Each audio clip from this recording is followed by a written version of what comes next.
It is spoopy month. There will be a lot of doot doot noises in this episode, I'm sure, for the jackass who's going to have to edit it. We only pay that guy peanuts, so that's why the edit isn't very good.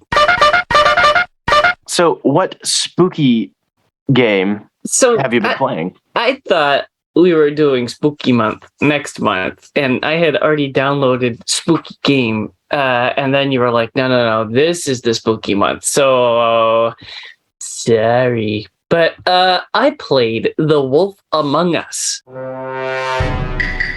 It was initially released on October 11th of 2013.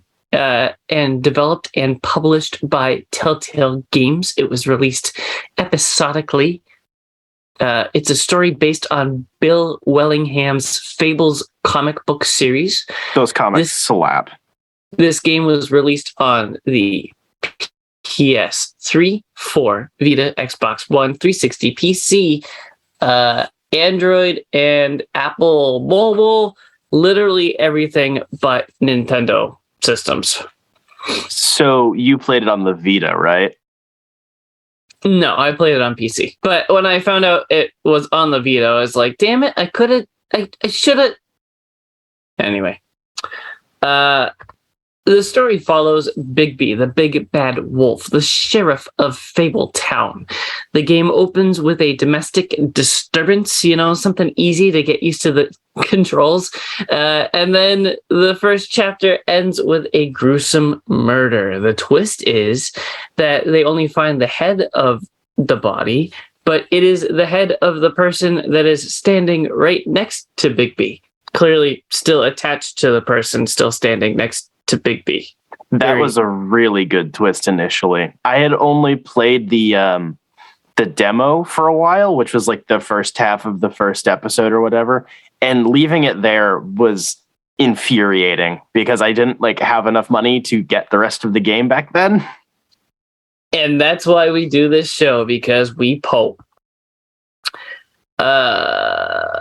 As Bigby investigates, he uncovers political corruption, weird kinks, the body the head belongs to, several problems with Fabletown's version of a healthcare system, and a black market that's corrupting most of Fabletown's residents. If you've played a TellTale game before, you know what you're getting here as far as visuals and gameplay. The characters are cel-shaded. The game looks great. I think my only complaint about the whole game is that the shadow effects were a little rough. They usually looked blocky and kind of glitched through most characters' geometry. My guess is that it was either because of the art style or possibly limitations of the game engine TellTale was using. It sometimes looked like they had to get creative moving objects in and out of the camera or around the room, which is a nice way of saying there is some visual jank, but it really doesn't matter. There were such small bugs, I quickly forgot about them. They're the kind of bugs that nostalgia quickly covers up because this is such a great game. Most of the game is played by making choices in conversation. Usually you get an empathetic option, an asshole option, a middle option, and silence. I guess the visual section is a good time to talk about quick time events. These games stress me out. People who know me know I'm kind of socially retarded, and these games only highlight that fact. Out of the 4 previously mentioned options, I usually only have the sit in silence option in real life. So for the game to give me a timer as I consider 3 new options scares the crap out of me. It also bugs me when I choose an option. No, I'm not going to do that. And my character says, "Fuck you, I'll never help you." Sometimes the subtlety, it gets lost in translation. The visual section is a good time to talk about the quick time events. If a chase or a fight scene happens, most people don't really like Bigby.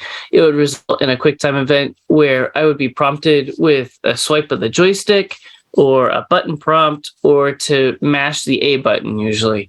The stick swipes were cool because they moved Bigby and sometimes the guy he's grappling with in that direction. It made the fight feel much more interactive. In the last chapter, he's chasing a car through traffic, and the game gave me an option to jump out of the way or over a truck.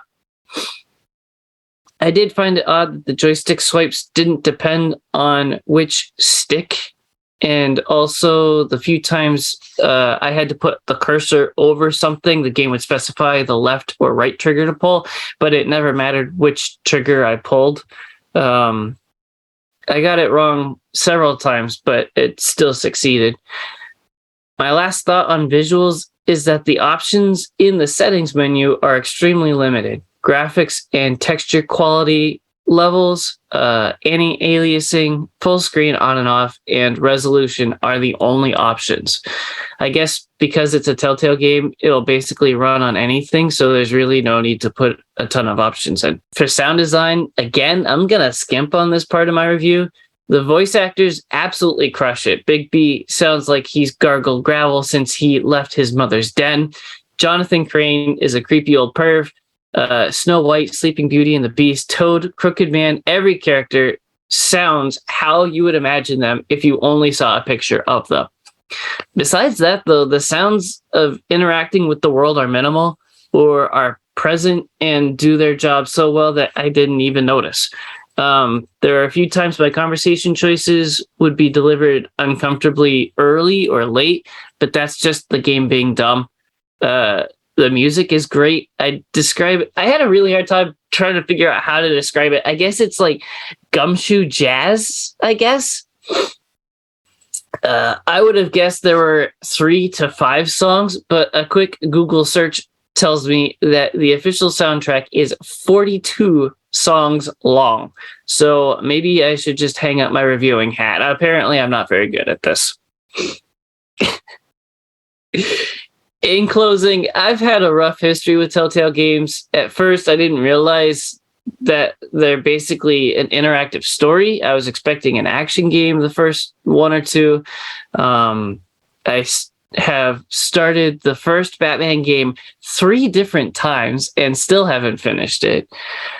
I didn't know Wolf Among Us was based on comics. I just knew it was Spencer's favorite TellTale game, so I had to review it here before he did.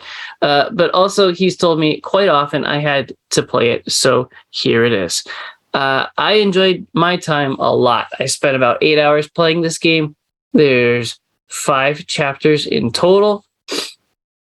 It was nice to come home from work, pour a sip of whiskey, and just chill with a low-intensity game. I spent $15 for 13 games, most of them TellTale games, on a Humble Bundle back in June of 2020. Wolf Among Us is $15 on Steam right now, and that is a pretty fair price, I think. Nice.